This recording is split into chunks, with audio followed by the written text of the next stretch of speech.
আসসালামু আলাইকুম। আপনারা জানেন যে সারা দেশে প্রচুর গরম পড়তেছে, আর কোথাও কোথাও 40 থেকে 42 ডিগ্রি পর্যন্ত ছাড়িয়ে গেছে। আর সে তুলনায় আমাদের গ্রামেও প্রচণ্ড গরম, প্রায় 38 থেকে 39-এর কাছাকাছি। তো এই প্রচণ্ড রোদের তাপে আমরা একটা বিষয় নিয়ে এক্সপেরিমেন্ট করব। শুরু করা যাক। আমার হাতে দেখতে পাচ্ছেন একটা নয়রা অর্থাৎ কড়াই ডিম ভাজার জন্য, সেই সাথে একটা চামচ এবং একটা ডিম। তো এগুলো দিয়ে আজকে এক্সপেরিমেন্ট করব যে এই প্রচণ্ড রোদের তাপে এই ডিমটা ভাজা যায় কি না। এটাই হচ্ছে দেখার বিষয়। বর্তমানে এখানে তাপমাত্রা 39 ডিগ্রিতে।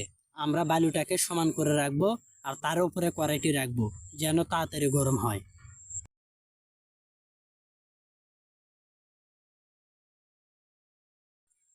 তারপর কড়াইয়ের ভিতর হালকা কিছু তেল দিব এবং তেলগুলো চতুর্দিকে ছিটিয়ে নিব, যেন রৌদ্রের তাপে তেল সহ কড়াই খুব তাড়াতাড়ি যেন গরম হয়।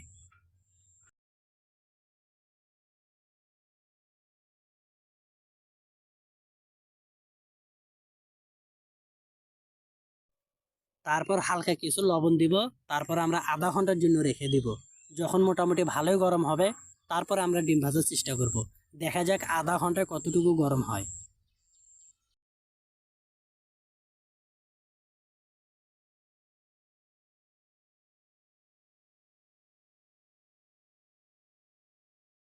প্রায় আমরা আধা ঘন্টা পার করে ফেলছি, কিন্তু দেখা যাচ্ছে যে আমাদের কড়াইটা পর্যাপ্ত পরিমাণ গরম হয় নাই। ডিম ভাজতে যতটুকু তাপমাত্রা দরকার সেটা হয় নাই। পরে আমরা আবার রেখে দিই আধা ঘন্টার জন্য। তারপরে আধা ঘন্টা পরে আমরা দেখি মোটামুটি ভালোই গরম হয়েছে। এখন আমরা ডিমটা ভেঙে নিব।